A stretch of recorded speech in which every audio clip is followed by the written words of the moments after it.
This is Concetta Lewis, founder of Courageous Leadership. I believe that I am going live, and now I am acting like the rest of the people out here sometimes when they are going live.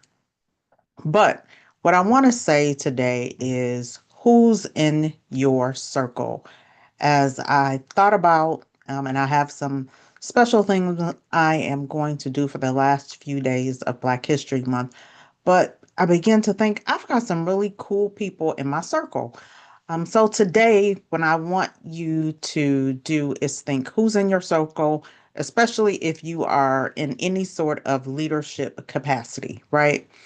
And when I say that, I don't want you to think about who likes you, who always agrees with you, but I want you to think about who's in your circle that is actually making a difference. Who's in your circle that is actually somewhat ruffling some feathers, right? Who's building systems? Who's solving complex problems? Who's growing, right? Who are the people that is in your circle? Because proximity matters. If you want to understand how the stock market works, right? You hear about folks like Warren Buffett, then you can't spend your time with people who are going to the casino. You have to be around people who are investing, who are studying, who are thinking about long-term investments. Leadership is really no different, right? If everybody around you is operating at the same level, thinking the same way, right? You are likely avoiding growth and you're at a plateau, not because you don't have the capacity or the ability, but because your environment is not stretching you.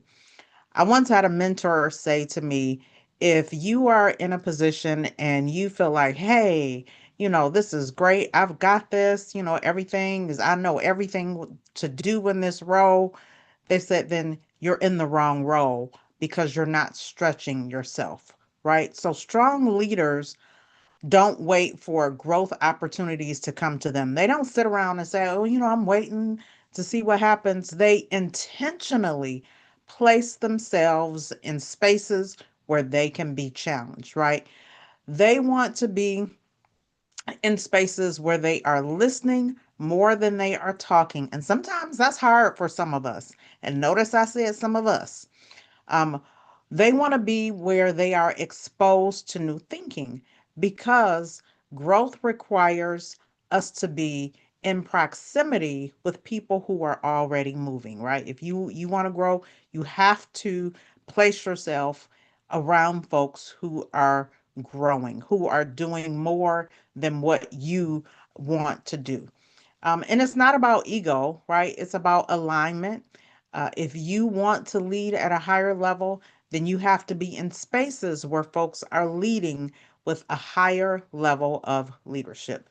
So tonight I'm going to leave you with a question. I've been on here a little longer than usual, but tonight I'm going to leave you with this question. Are you surrounding yourself with comfort or are you surrounding yourself with growth?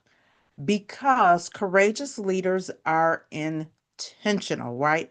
Not just about how they lead, but about who they allow to influence their thinking. Know that your circle is going to shape your ceiling. It will tell you how far you are going to go. Please make sure that you are choosing it wisely. And that sums up tonight's episode of Courageous Leadership. And if you think, hey, Concetta, I'd love for you to be able to partner with me and help me with my leadership growth journey, DM me and let me see if there's any way that I can help you.